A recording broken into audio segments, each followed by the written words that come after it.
And we are live. Welcome to the NBA Strategy Show. It is Thursday, March 2nd. I am Josh Engleman. I am joined by Adam Scherer. We are not joined by Dave Loughran. We are brought to you, however, by PrizePicks. 4-game slate coming up for today. Coming off of yesterday's just gross 9-gamer. Happy to get rid of that one for sure. Before we get started, hit that like button, subscribe to the channel, hit the notification bell so you know when everything goes live. Make sure you follow us both on Twitter. Lofty unable to make it. Disastrous Manscaped action. Clip the wang on the trim. Bled out. He's in trouble now. Going to the hospital. We'll talk about Manscaped in a bit because I know how to use it. So, Adam, what's up? Not much, man. Been a rough NBA stretch coming back from the All-Star break. I was pretty down. Didn't really think things could get worse. And then you showed up on this show. So It just keeps happening. I need to stop being prepared for things. So, I didn't want to do this show. I was very happy about to be recording one last video and then be done. Yet here we are, breaking this one down, trying to save it for our buddy Lofty. It's not fun. Anything good for you last night? No, not at all. No, not so much. You're not a millionaire? No, I did not cash the millie. I saw Brandon Adams picked up the dub by like 100 fantasy points in the millie. He going away. Yeah. I saw that Eddie was in third. I was like, oh, Eddie probably had a sweat going. And Brandon Adams lineup beat him by like 17 or something. I was like, oh, there was no sweat. That's like a whole extra player. So Millie paid out yesterday. I pulled, I don't want to say that I pulled an Adam, but you only won by 4. For the past 2 days, my alarm has just not gone off in the morning. Yesterday only got me by like, a half hour or whatever. So it wasn't so bad. Today, I wake up, it's 6:20. I normally get up at 5 o'clock. Process show starting in 10 minutes. I made coffee and got it live by 6:31. It was incredible performance on my part, but I need to figure out what's going on with my phone. Probably the same thing that's going on with Lofty's camera. Wow, Brandon Adams got 4th also. Yeah, and I believe he shipped the $15 as well. So probably decent day. Yeah, Jackson Hayes in the winning lineup, like that play. Didn't start though, right? It was Willie Hernangomez. Did not start. Yeah, and didn't play a lot either, if I remember correctly. Had 32 fantasy points. I want to say that he played like 17 minutes or something. Oh wow. I could be wrong. Double check it, but like I don't think that he got what you think he got. Click his, if you're in lineup study, click his name. How many minutes did he play? Okay, never mind. But he played 16. Okay, yeah, which is even crazier to think about. All right, you ready to break this slate down? Yep. Let's get into it, folks. Make sure you're hitting that like button, by the way. Toronto Raptors. I got them as 1-point favorites. I don't know what lines Lofty originally had. I got my own data. We'll figure it out. Raptors are 1-point favorites, 223 total. And for this one, not a lot to write home about on the Toronto side. Toronto's a really difficult team to talk about on 4-game slates or slates like this because you're always like, okay, well, you can play any one of those main guys. They're all going to get 34, 36 minutes on a big slate, and they're not owned. But now it's like, oh, these guys are way more important because of the player pool size. No one's pulling any major ownership. Basically, everybody is from 8 to 14% owned, whether that's Van Vliet, Siakam, Barnes, Anunoby, Pirtle, Boucher is still getting 1% ownership. His minutes are down a little bit as of late. They went to 17 minutes of Thad Young on Tuesday. I'm surprised to see Fred Van Vliet be the highest owned guy, but let's have this conversation. Do you see one guy from Toronto that stands out? Not really. I think typically it's just a team where they all look pretty similar. I mean, Pirtle at 6,200 is a pretty good price tag, but center only. So, that's coming with a little bit more opportunity cost. Siakam at 9K is fine. Van Vliet's fine at 8,400, but I don't think there's one guy in particular. Yeah, I'm kind of in the same boat too. I feel like Van Vliet shouldn't be getting as much ownership as he is, just because when these guys are at full strength, at least so far this season, we've seen him take a hit in usage. When you get like Anunoby gone, you see him get that bump back up again. But I don't really love, like, clearly very rosterable on a 4-game slate. But to me, I'm looking more to get to, like, I think Scotty Barnes probably looks the best of anybody here. I don't know where you land. 7,200. You get small forward, power forward. He's like a 0.9 guy when everybody's around. Not really getting the ownership, but I really like the positional flexibility in the price. To me, he's the best option. I might actually say Anunoby's second. I just finished a crunch. So I'm looking now to see like if the slate started right now, how things would look. Sure. Yeah, I mean, so like I'd be around like 5% Van Vliet, 10% Siakam. Yeah, 17% OG. Like no Trent. Where's Barnes? I don't know. I'm trying to find them. Like none. Really? Interesting. We only have him at 32.5 DraftKings points. So that's interesting. How many minutes? 35. Interesting. That feels like a bit of a low projection for Scotty Barnes. I get it. I like the flexibility for Barnes, but it looks like Anunoby probably that $5,700 price tag, shooting guard, small forward. Like that's the kind of flexibility you're looking for. And he's back. He's playing real minutes. Yeah, and not surprisingly, he's showing up a lot for me right now. Like we have him with a 15% chance of being optimal at 10% ownership. I have him with like an 18% chance of being optimal. So that's why he's showing up so much right now. What do you want to do? Do you have any interest in the also rans for Toronto? The Boucher, Achua, Thad Young, your boy Will Barton. Oh, by the way, getting like 34% Jakob Poeltl. Okay. Yeah, like I mean, that's always going to be fine. He's just like, to me, he's like the wild card of all of this. He's going to look good at 6K or at 6,200 as a center. It's sort of all about like what the other centers on the rest of the slate look like for Poeltl. Right, exactly. But no, I'm not getting to any of the other pieces. Okay. We probably don't even need to really break it down. Like, I don't think that we're going to get enough Achua, Boucher, Thad, Barton, whatever, that those guys should matter on today's slate. Yeah, I don't think so.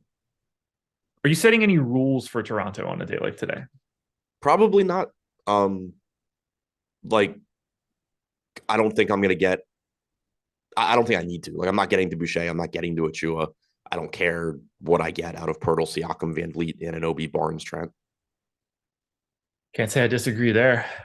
And this doesn't strike me as the type of game where like we're going to have a lot of interesting stuff that we need to wait for or analyze. Like we know what we're doing with Toronto basically from the beginning of the day. Yeah, for sure. As long as we don't get any like weird news.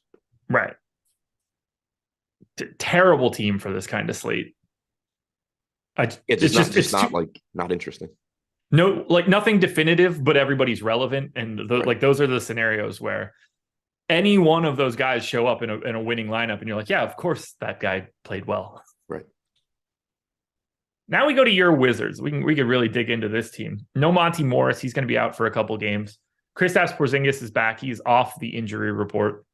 Got about 15% ownership coming into Kuzma, Beal, Porzingis. And then the most owned guy for the Wizards is actually DeLon Wright, $4,600, point guard only. Let's start with Wright for right now.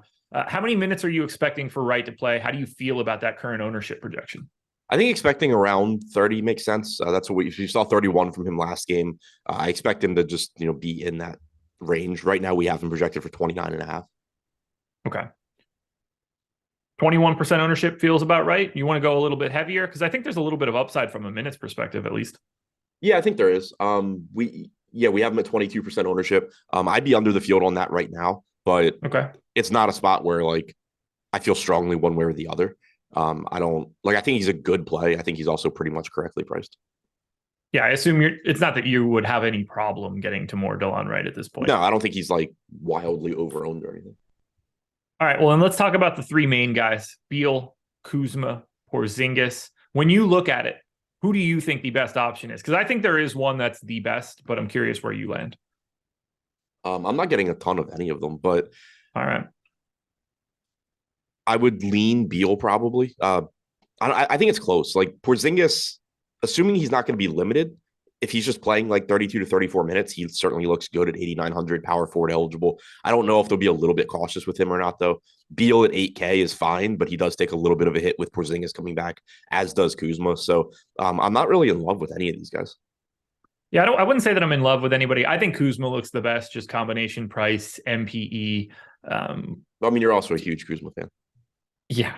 Yes. Maybe he can play that stupid ass getup he wore 2 days ago. That'd be real good for him. I'm sure you'd have no problem getting up jumpers at that point. I just think from a flexibility standpoint, I think he's the easiest guy to want to get to here. Do we do anything else with Washington? The good news is we know exactly what their rotation is likely to be. Do you think we're going to see Taj Gibson? Because I think his minutes are actually important. Probably. Okay. Because, yeah, they played him that last... But Porzingis and Monty Morris were both out for Sunday's game and Tuesday's game. But Taj Gibson played 13 minutes on Friday. That was with no one out. They also now have Jordan Goodwin here, who seems to be playing with Monty Morris out. If Gibson doesn't play like he did previously, it does make some of these other bench guys like your Denny's, Kispert to a degree, a little bit more interesting on a 4-gamer. I just don't know if it matters at all. Like the rest of the bench seems not great. Right. Like if Gibson doesn't play, it's opening up those, 13, 14 minutes where it can go to some combination of like Avdia, Kispert, Goodwin, Nunn. And, it just slightly increases the chances for those guys to run into a big game. But I'm assuming they're going to go with Gibson. I think they like him in that backup role for whatever reason. So yeah, like I assume he's just going to soak up, 12, 13 minutes, and it's going to make the bench not look that appealing. Like in large field stuff, if you want to gamble on getting a productive, 18 minutes from Jordan Goodwin, then fine, or Kendrick Nunn, but certainly not high probability plays, not stuff that I really want to get to. I assume Avdi is going to move back to the bench with Porzingis returning, which is going to make him not look overly appealing at 5K. How many minutes are we expecting for Daniel Gafford today? 24, 25. How much do you know about his rotations in those 3 games before Porzingis was out? Played 15 minutes, 19 minutes, and 12 minutes. Is that very foul trouble dependent? Because it seems to me like when I look at those 3, it's like, okay, he's not playing. I gave him 24 minutes this morning. I feel like 18 to 20 is maybe the more realistic scenario, but. Yeah, I mean, they were weird rotations, but also it's not like this is new. Like we've seen Gafford starting alongside Porzingis before. Sure. And I think he's averaged around 24. I'm double checking now. We've had a lot of guys out. That's the thing. Like when he was getting 28, Kuzma's out for 2 games, and then Kuzma comes back, and like Gafford just doesn't get that run. And I find it very curious. 9 games this year where Porzingis, Beal, and Kuzma have all been in and Gafford started. He has averaged 20 and a half minutes per game. Not sure. I mean, the thing is, we have a lot of games where Gafford gets hurt too. It's a hard one to read into, right? Yeah. Because if he comes out and plays 29 minutes, I'm like, oh yeah, he must have been playing really well. Like it's not the craziest scenario in the world if every Taj Gibson minute became Daniel Gafford's. Yeah, so I mean, we don't have any like fluky low games in those 9 games I was talking about. So I just went and pulled up the game log just because like I didn't want to say, oh, he's averaging 20 minutes if there was a game where he got hurt 4 minutes in or something. Yeah. But yeah, I mean, the lowest was the 12 minutes last time out. He got 29 minutes once. He got 26 once. He got 24 once. Other than that, it's been 20 or less. So I actually think maybe it should be a little bit lower projection than 24 to 25. I just switched him to 21 now to be safe. That's going to create a situation where I'm not going to get Daniel Gafford. So yeah, I mean, I wasn't getting I don't care if I get 18, 19, 20 minutes. He's not going to show up at 5,300 either way at that point. Even at 24, 25 minutes, whatever we have him at right now, I wasn't getting a lot. Right. So very interesting. I assume he's going to come out and play 28 minutes now just to spite us for having this discussion. But yeah, his minutes just, when I started looking at it, I was like, oh, I think this has like, it only happens when someone is out. And apparently that bears out. Yeah, Anything else we should be doing here? 22 probably makes sense. Yeah. Goodwin? Large field tournaments as a flyer, sure. He's probably playing around 18 minutes or so. I didn't get to much in the crunch I just ran. Okay. Yeah, there are a couple 3K guys that we're going to get to in the near future that are 3K-ish type guys that we're going to get to that we actually have to talk about that aren't fun. And he's sort of just like the guard version of those. I got nothing else for the Wiz. Me neither. All right, time to try to figure out what today's schedule is because I don't have any of this stuff prepped. Thanks, Loppy. Hit that like button. Let's do that. That much I know I can say to you guys. Schedule for the rest of the day. All I have to do is wait until this little dial starts spinning and it gets to what I need. Here we go. 2 p.m. NHL strategy show. The Odd Shop back again today at 4 p.m. You're getting Aton and Lofty breaking that one down. That's on our Odd Shopper channel. It's a live betting show that I think is going to be running Monday through Friday. You guys really need to check it out. Great show. You're getting different combinations of people. Yesterday was Aton and Eric. You got Ben and Lofty running it out at the beginning of the week, chopping it up, talking sports betting, talking through all the tools that we have at Odd Shopper that can help you out there. It's a good hang. It's a show that's going to be around for a while. You're going to see me pop on from time to time. Who knows? Maybe we'll even get Adam to pop onto the Odd Shop from time to time. He seems to always really enjoy doing additional content. So we'll see that. We'll see that happen. But watch it. It's highly, highly entertaining and just a very different experience than what you're used to from us in our more DFS content. Deeper dive later tonight. It's going to be Greg and Adam from 5 to 6. And then you get Eric and Neil from 6 until 7:30 for NBA Live Before Lock. All righty. Sean V. Raptors just signed Will Barton. Yes, they did. And by just, they mean, a couple days ago, since he's already played for the Raptors. Anyway. I also assume that they're not going to be playing him a ton. But he does fit the type of guy that can play like multiple positions. He's just bad. He's also not 6'10". Yeah. Well, if you're not playing, if you can't get on for the Wizards, you really must see something dreamy if you're the Raptors here. We're like, oh, they weren't using them right. Right. The Philadelphia 76ers are 2.5-point dogs in Dallas, 230 total. Now, we've got Philly on a back-to-back yesterday. We had no Joel Embiid. We don't have an injury report here. I'm moving forward today with the assumption that Joel Embiid is playing today. At the very least, I'm moving forward with the assumption that Joel Embiid is going to have a Q tag on him at 130, and we just project this Philly team like we normally do. Would you be on the same page there? Yeah. Until I hear otherwise, I'm assuming that he's back. Yeah. Like, I don't think that the 130 injury report comes out and Joel Embiid is out. He's going to be questionable. I'd be shocked if it's something other than that. Exactly. So this is a team that I think is very, very interesting today, which is interesting because a matchup against Dallas is usually awful, but bad defense. 25% ownership coming into Harden, 20 to Embiid, 20 to Harris, 28 to Maxey, another 15 to Melton. I want Embiid more than anybody else here at 10-8, particularly because of the price of Luka Doncic. Let's just start with Embiid. If he plays, how do you feel? Good. I'm getting a ton of this team. We have him projected for 21% ownership, 26% chance of being optimal. Price tags come down to 10,800. You have him, basically off of a day of rest. So assuming he's playing, I'd be getting to around 40% here. I'd be like double the field. Really, really like the spot for Embiid. Like this team as a whole, but certainly really like Embiid a lot.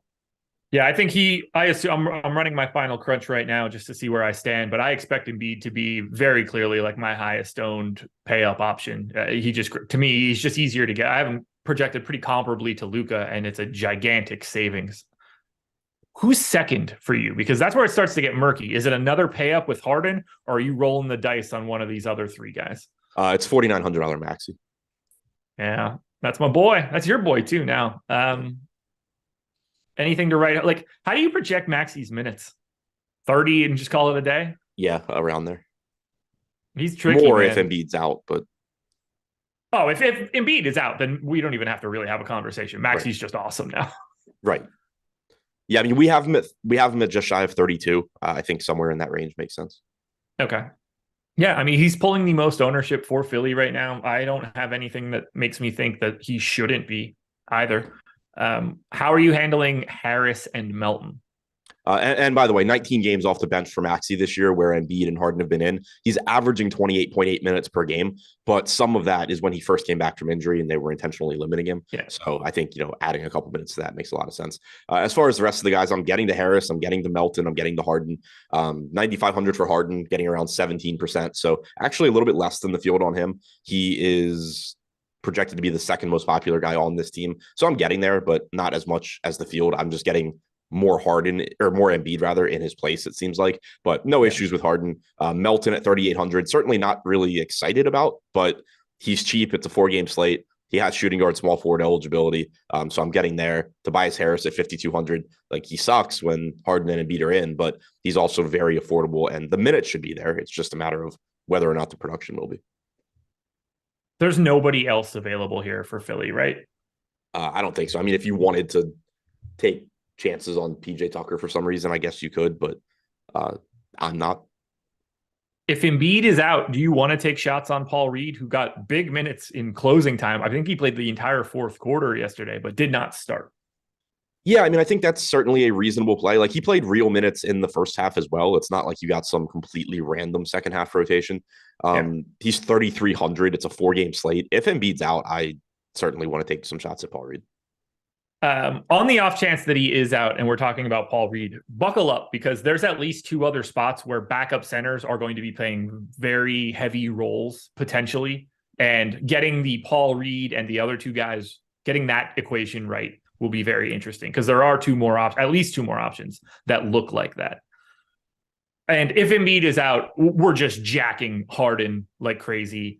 Harris, bump. Maxey, bump. Melton, probably a bump from a playing time perspective, not necessarily like a rate thing, but like everybody from Philly just immediately looks significantly better, and they already look good. Agreed. All righty. Does Tucker become viable if Embiid is out? I'm not sure Tucker would become viable if the entire team was out. Fair enough. I mean, he still played 19 minutes yesterday. Did he really? He started, didn't he? Yes. Jesus. He didn't play in the fourth something quarter. Special. That is something special. Matt Barkman had a question about the lineup generator. He said, would it be okay to select a chalk build and then run that for a cash lineup? Yes. That is, if you're using the lineup generator for it like that, you want the chalkiest build you can get, essentially. And then, if you want to look at a couple different ones, pay attention to fantasy projection and all. But in general, if you're using the lineup generator for a cash game, chalk build is going to at least lead you down the best path. Okay, so that's Philly. Now we go to Dallas. Dallas 230. It's a 230 total here. We've got 16% ownership coming to $11,900 Luka, 12% coming into Kyrie. Relatively minimal ownership coming to the rest of Dallas. Let's start with Luka.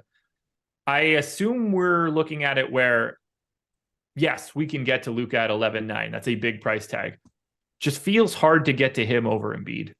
Yeah, I mean, I'm still getting a lot of Luka. I'm getting more than the field, just not quite as much as Embiid. He's still at a fantasy point and a half per minute through the first 5 games with Kyrie, has a 35% usage rate. Like, the rates are still good. He's still a good rebounder. He still gets plenty of assists as well. It's just that like 35% for most people is really good. For Luka, it's a sizable drop in usage from where he has been for most of the year. And we haven't really seen the price drop that much yet. But with it being a 4-game slate, like, the raw points are still important. I think that there's, enough value that he's not that difficult to get to. So I still like getting there, but I'm with you. I'd get to more Embiid than Luka. I just finished off my crunch. I had like 1.5x the field on Kuzma and Beal. Big time stand on DeLon Wright.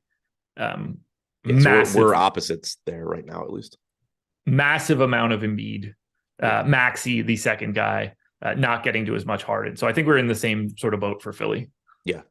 Washington, I'm pretty much under on like the entire team. Philly, I'm over on the entire team except for Harden. The entire relevant team, I should say. Yeah. I was very light on Toronto, which is going to cause me to dig into it later. But yeah, I was light. Well, I was light on Toronto except for OG and Pirtle. Yeah.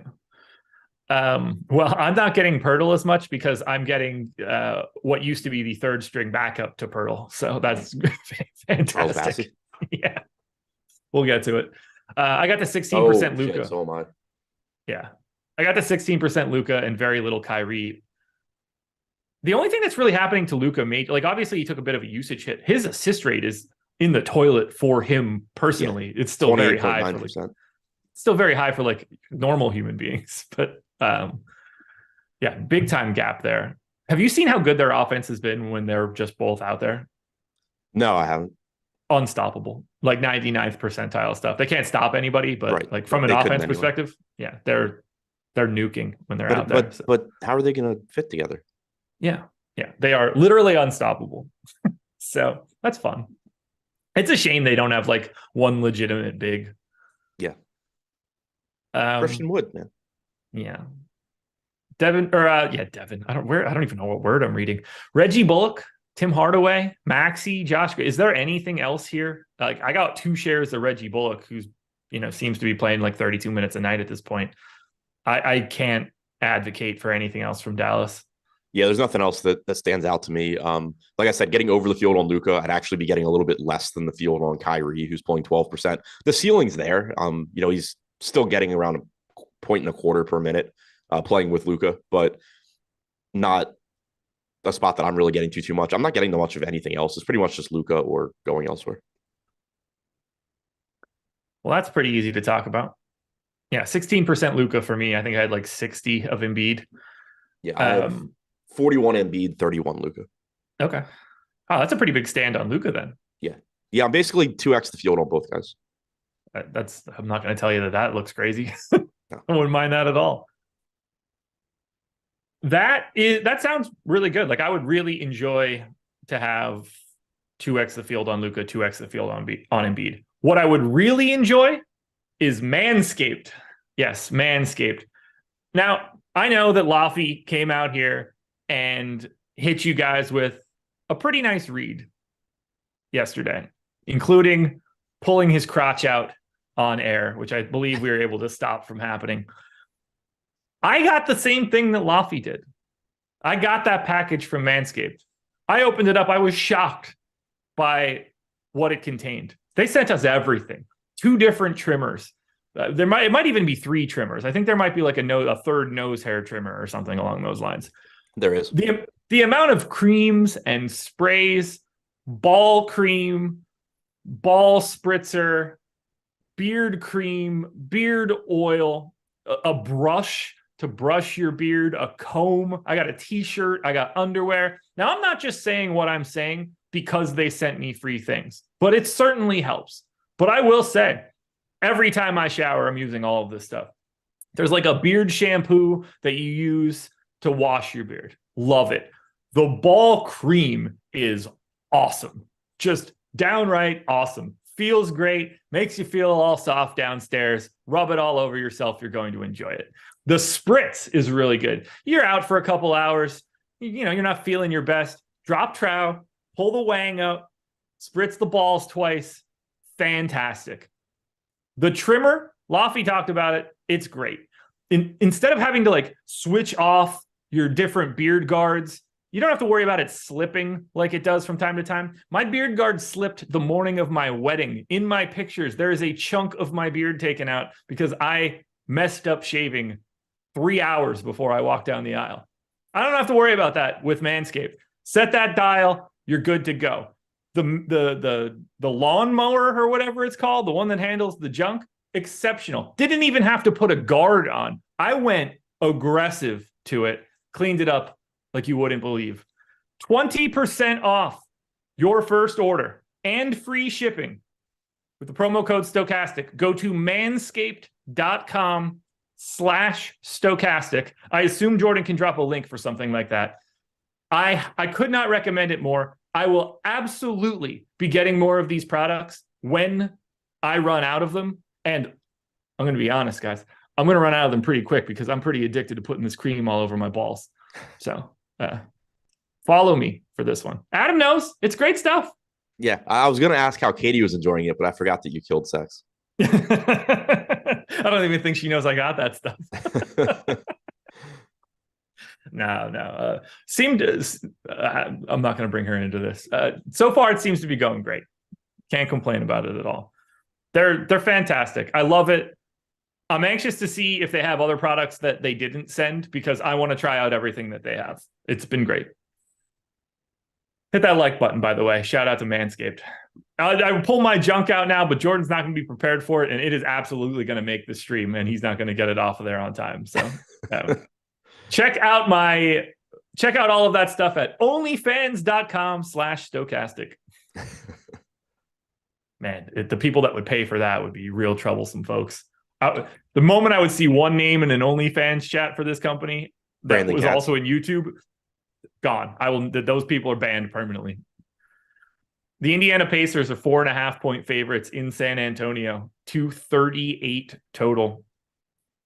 This game is going to be the biggest of all pains in the ass for today.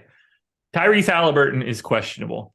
By the way, just in case anybody's curious, TJ McConnell is 3,600 today. So if Tyrese Halliburton happens to be out, you're going to be playing TJ McConnell in 100% of your stuff. Assuming Tyrese Halliburton is in, there is massive ownership coming in here. Halliburton's at 23. Buddy Hield's at 39. Probably my favorite play of the day. Miles Turner's at 40. Matherin's at 25.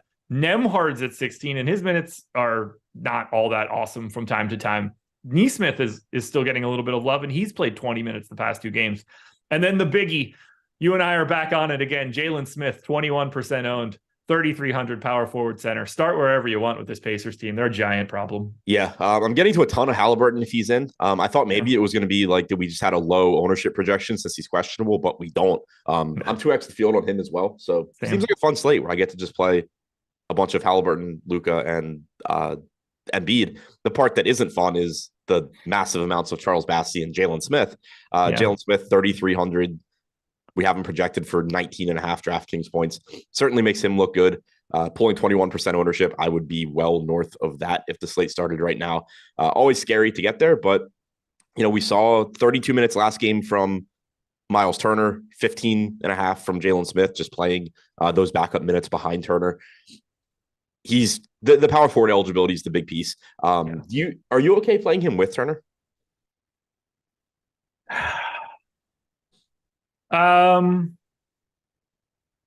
Probably.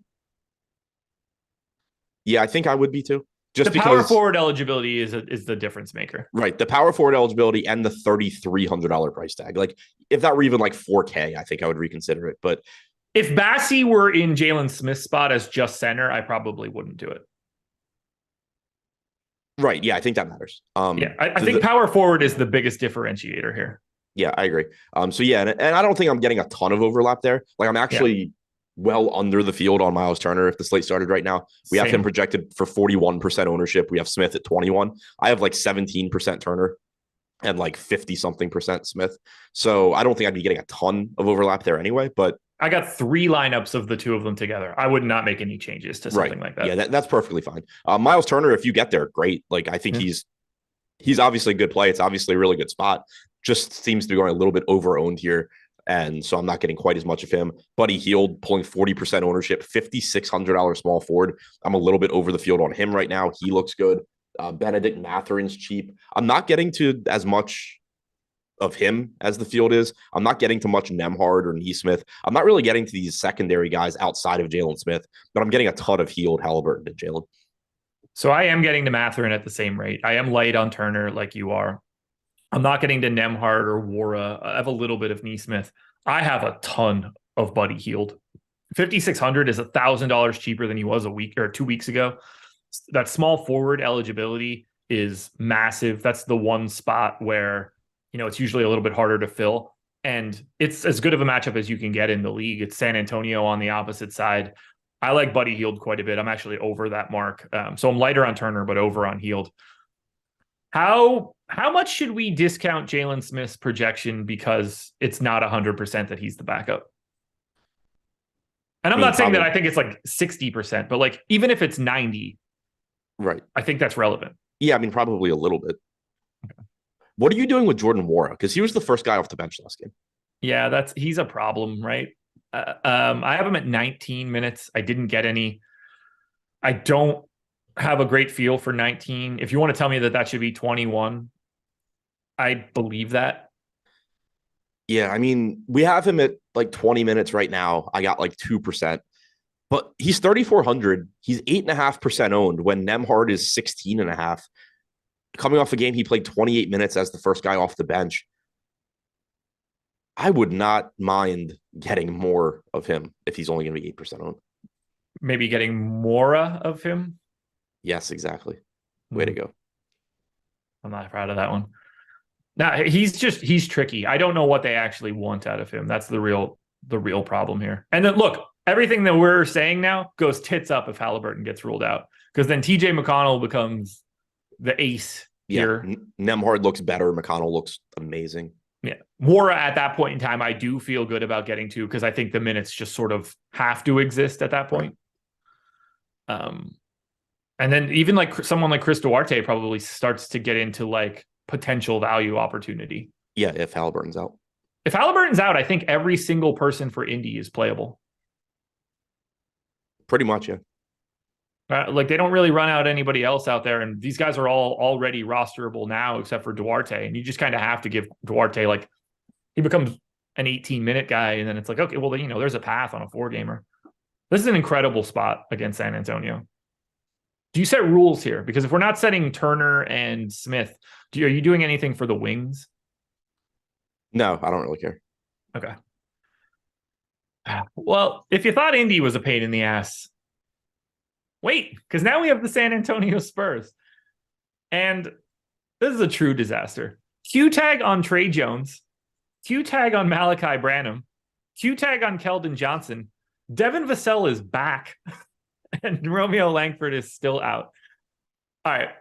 Assuming everybody is in, do you think Vassell's starting, or do you think they're bringing him off the bench? I think he comes off the bench. They brought him off the bench previously when he returned from injury for several games. They did the same thing with Jeremy Sohan when he came back from injury. I assume you're getting Vassell off the bench. Okay. Yeah, I gave him 22 minutes. He's 5,500. I don't see him as really viable for today. Yeah, I didn't get any. Let's talk about the guys. If he starts, he's like arguably the best player on the slate. But unless they come out and say, right, like he's limited to 20 to 24 or something. Right. If they just like say, we're going to monitor his minutes and he's starting, then fantastic at 5,500. But assuming he's coming off the bench or we get a hard minutes limit announced, then yeah, I'm not interested. Is Keldon Johnson the best play on this team, assuming everybody's in? Probably. I was getting a lot of him. Where'd he go? Like he's in. I'm getting like 47% of him, so like 2x the field there. I'm like 2x the field on 26% owned Bassi at 3,800, getting the backup center minutes. Both of those guys just look really good. Great matchup, reasonable price tags. Just easy to get to. There's nothing better than having a slate where you and I are taking giant stands on 2 backup centers. Yeah. Oh, but actually the guy that neither of them are the guy that I have the most of from San Antonio right now. Trey Jones? Yeah. He's my third most exposed guy behind Keldon Johnson and Carlos Bassi. Part of that's probably the Q tag. We have my biggest issue is I only gave him 26 minutes. What did we do? Had to be more, if I would guess. 27 and a half. Okay. Yeah. Which I'm fine with that. He could play that. I don't. He's been out for 5-6 games, so I just assume that no one's getting real run anymore except for Keldon. The issue, what could change for Trey Jones for me right now, we have him at 18.5% ownership, which obviously that's not like completely nerfed by the Q tag, but we have him at like a 27.5% chance of being optimal. I have him at 29. So like, I think that if you get Trey Jones confirmed in, that ownership projection probably does come up, and I would still be playing a good amount of Trey Jones, but just not as much as I would be right now. Because that is a pretty favorable price tag if he's not on a significant minutes restriction. It's great. It really is. Yeah, like I went 26, and I'm getting to him. I'm 2xing that ownership number at 26. So I don't really feel comfortable giving him any more because I don't trust it. But it does make me feel good that like there's a lot of upside to that, and I don't think that there's a ton of downside. Yeah. Especially heading into a lock where my guess is we probably don't know anything yet for this team. So I would prefer to be at least as pessimistic as possible. If he gets named the starter, like I'd be happy to have even more if I do any sort of late swapping. But if I'm coming in 2x the field with a Q tag at an 8:30 start, I'm tame. Like I'm okay with it. I don't need to try to be exactly right. What about the rest of these guys? Sohan, Collins. I mean, good. It's incredible to see how less interesting Collins is than Charles Bassi. Yeah, like I would love the idea of getting a bunch of Zach Collins here, but I'm not. I'm playing a lot of Pirtle in that price range, getting Bassi, as the backup, hoping, he steals some minutes from Collins. But Collins is certainly a perfectly fine play. Sohan's fine. I'm not getting much of Sohan either, but I don't have a problem with him. I don't really have a great feel of like if it's going to be Devontae Graham or Blake Wesley. I don't think any of that matters. But all these questions are going to matter depending on how all these Q tags shake out. Like we're in no position to litigate those Q tags. It's just going to have to happen later on today, but we might have more value here for San Antonio. Yeah, certainly could. I mean, like if Trey Jones is out and, Branham's in, like Branham's going to look better. Graham's going to look better. If you were to get like Jones and Branham out, Graham's going to look fantastic. There's certainly other stuff that can open up. If Keldon Johnson is out, like Keita Bates-Diop can continue to play his 30 minutes a game. I assume that's coming down to like 18 just because they're getting everybody back, but who the hell knows? Like they also don't give a shit. So like everybody playing 24 to 26 minutes is also very live for the Spurs team. But even if it does, they all look good. It's a great match. Look, Indiana, San Antonio. I mean, from a pace perspective, I have the Pacers 12th. I have San Antonio 4th. It's a fast-paced game. Both defenses are trash. Like, it's a great DFS environment. I really hope we get the news on San Antonio. Yeah, that would be nice. Before we get to our final game, we got to talk about PrizePicks, sponsor of this video. I've got my PrizePicks video out already on our OddsShopper channel. You should go check it out. If you're interested, you can sign up at PrizePicks using the link in the description. You're going to get up to $100 on your first deposit, so long as you use that link. Put in 100, get another 100. What you're doing is picking player props. You're taking over-unders. You put together 5 on one card. You can net up to 10x your entry fee. You still make money on 4 or 3 correct. You could also go up to 6 picks. You'll get 25x your entry fee. Again, you get paid out on 4 and 5. And all you're doing is taking player props, over-unders. We've got tons of tools at Stokastic that give out the odds of winning any of those props. I think they'll help you out a ton. Do some research to get into those, but we can talk about PrizePicks right now. I've looked at a bunch of these already, so I'm going to hit you with some of my favorite PrizePicks props. You know what I'm actually going to do? I'm going to hit you with the ones that I gave in my video for today. These are going to be all fantasy point projections. So you can just, and this is FanDuel scoring. We're going to start with Scotty Barnes. The line is 30.5. Oh, are you giving those to me? I am giving those to you. I wasn't giving them to Jordan. I thought you were just reading off the props that you liked. No, these are the props that I selected for my video. I'm letting you tell me what side you want to be on. Over 30.5, Scotty Barnes. I agree. That was in my video, the first one I gave. Kawhi Leonard. Over under. We haven't talked about him yet. Over under 40.5. Over. I agree. I took the over. Klay Thompson. Haven't talked about him yet. Over under 35.5. Under. I also took the under in the PrizePicks video. DeLon Wright. Over under 23 fantasy points. Over. 4 for 4. Adam, gonna get a clean sweep. You're just gonna be co-signing my video today. I love it. I don't. Luka Doncic. Over under 51.5. Under. Liar. No chance you're saying that legitimately. Over by the biggest margin of anything you asked. You son of a bitch. I knew you were going to do it too. Knowing that it was Luka and knowing you were 4 for 4, I knew you were going to sandbag it for like, because I knew that it was going to be over without question. There was no chance you were going to say under in this scenario. Yeah. Well, I was on the fence about if I was going to do it. And then when it was like a 4.5 point gap, I was like, oh yeah, definitely doing it. It's just too easy. 5 for 5. I chose those 5 props earlier today. Adam co-signs all 5 of them. So that is the PrizePicks picks video on OddsShopper, brought to you by me and Adam. Make sure you're signing up to check it out. Late night hammer. LA Clippers, 2.5 point favorites in Golden State, 231 total. Everybody's available for the Clippers that is normally available for the Clippers. No ownership really coming into these guys. Basically 10 to 15% coming into Kawhi. The minutes limit on Paul George that does not exist. Russell Westbrook and Marcus Morris. I wish I were getting to more Kawhi. This dude is playing massive minutes right now. He's playing well, but I'm not getting there. Do you like Kawhi? I'm with you. I wish I was getting a little bit more. I'm not.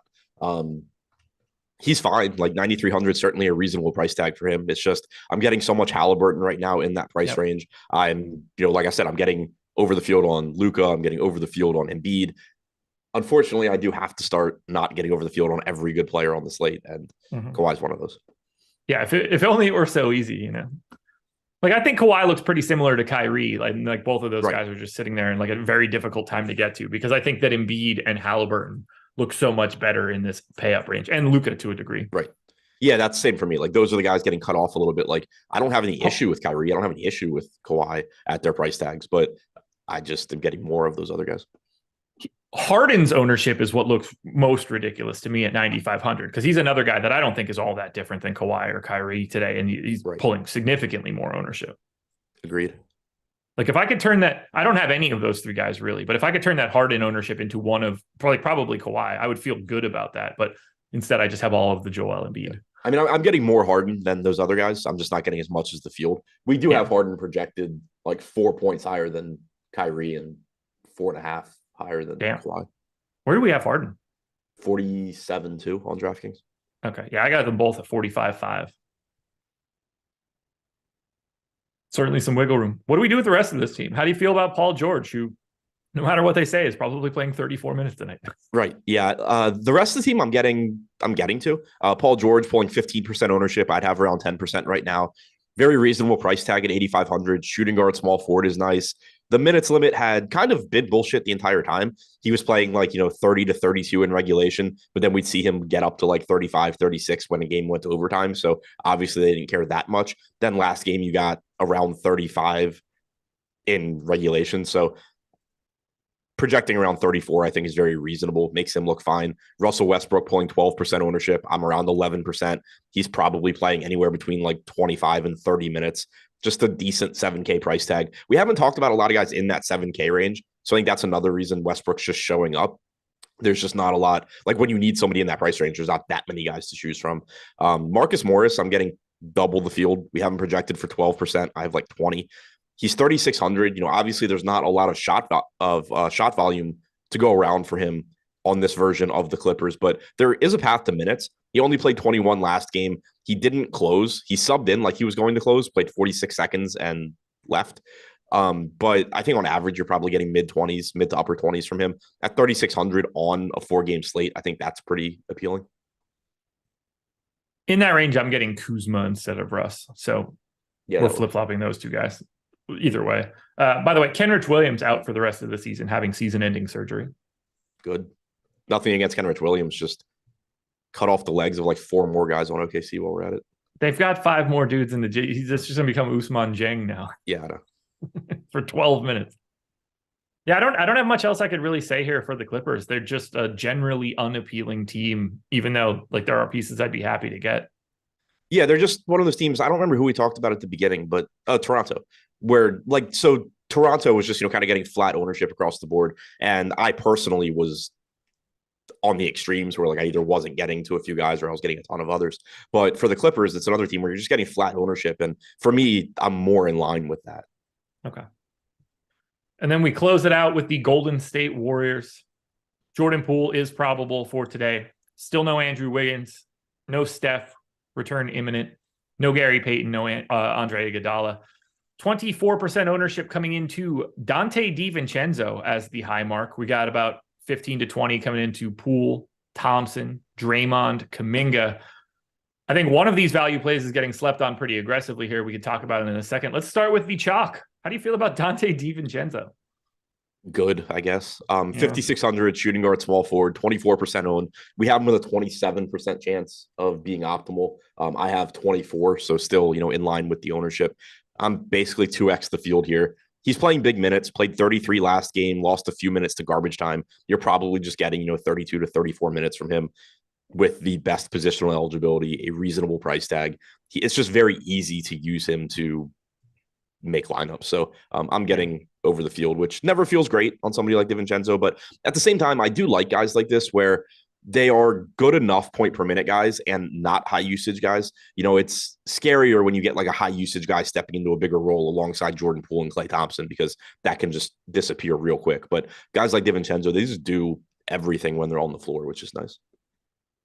Poole, Thompson, Draymond. Let's talk about the real guys for a second. How do you feel about the true players for the Warriors? Yeah, the upside for these guys is certainly there, which is nice. I'm not getting to a lot of Poole or Klay right now, just getting to, other relatively expensive options. I'm around the field on Draymond at 6,300. Never an exciting play, but, again, just not a lot in that price range to get to. So he falls into some lineups pretty nicely. And then Jonathan Kuminga, coming off the bench, but still has a path to playing, 20, low to mid 20s at 4,300, only pulling 15% ownership. I think he's going a little bit under owned. I'm around 2x the field on him right now. 2x Kuminga. Yeah. So I'm not getting as much Kuminga. I, unfortunately, am getting to $3,200 power forward Anthony Lamb today at 3 or 4 times the 6% ownership that he's pulling. Last 5 games for Anthony Lamb, most recent first, 28, 25, 20, 24, 25. This dude is playing north of 20 minutes every single day. I gave him 21 minutes, which would be that he's only played less than that once in the past 5. He's getting these minutes. Is he a great per minute guy? No. The position helps a little bit, but why is he only 6% owned? Yeah, so I mean, I don't have any here right now, but that's also because we have him projected for 16 minutes, which needs to come up. That's just that is not anything that he has done as of late. Right, yeah, 16 is too low, so that should change. We also have Kuminga at 25. That probably needs to come down a little bit. So I think that'll make me get a little bit less Kuminga, maybe start getting to Lamb. I'm with you where I think if he's going to be 6% owned, I think he's a reasonable gamble at 3,200 just because the minutes have been there. He's not somebody that you really expect to produce a whole lot, and the minutes certainly don't have to be there. But I don't think it's a bad spot to gamble. Yeah, he's a GPP play. His ownership doesn't make sense for the role that he has right now. That is not me being like, the guy that you need to get to today, it's Anthony Lamb. Like, that's not the take. But there are some times where you're seeing so much value come into Charles Bassey, Jalen Smith, whatever. Anthony Lamb is going to play more minutes than Charles Bassey and Jalen Smith. Now, they are better per minute fantasy performers, but those guys start to neutralize in terms of just raw projection. If Anthony Lamb is going to be getting no ownership for it, like, that's just the spot that I want to take, particularly on a 4-gamer where trying to be a little bit more unique is going to be helpful at the top. There are just generally less combinations on a day like today. So I assume Anthony Lamb is going to play 12 minutes tonight because it's Patrick Baldwin season, but right. Feels good right now, at least.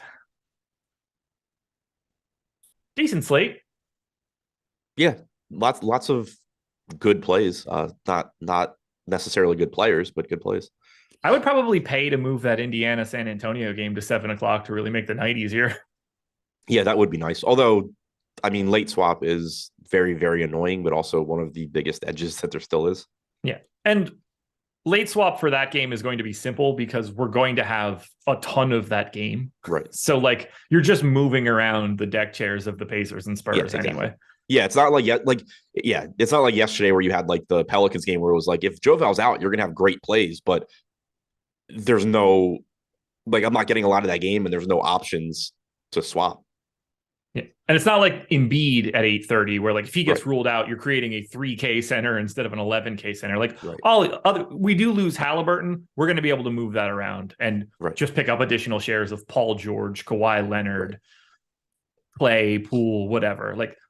The filling it out isn't really all that bad, so I don't hate it. The Spurs are live to really blow it up if all those Q tags just sit and all of a sudden we're playing Blake Wesley and shit tonight. Right. That's a good point. Talking about this last game, where I was saying, I'm getting a little bit of George. I'm not getting the Kawhi. I'm not getting whatever. If I lose Tyrese Halliburton or the Spurs, just rule everybody out, I'm suddenly getting a lot of Kawhi, a lot of George, a lot of Jordan Poole. Yeah. Yeah, that they're going to get pumped up big time. I mean, you're going to funnel all that free salary to that highest guy. Right. It's just going to happen. It's filler by default. You might not be making a lineup that you would have loved pre-lock, but it has now become a lineup that you have to have. Otherwise, you're leaving too much on the table. What do you got coming up for the rest of the day? NBA notes article will be up shortly. NBA Bet Pro video will be out between 1 and 2, I believe, or will be recorded between 1 and 2. I don't know when it comes out. I've got one more video coming out on the ODDSSHOPPER channel. Keep your eyes peeled for that. I'll poke around in chat for the deeper dive later tonight. Excited for this slate. Oh yeah! Thanks everybody. There we go. Thanks everybody for watching. Thank you to PrizePicks for sponsoring. Also, make sure you're shaving your balls via Manscaped and manscaped.com/Stokastic. Good luck, everybody. We will talk to you later. Let's hope Lofty gets his camera fixed. Bye.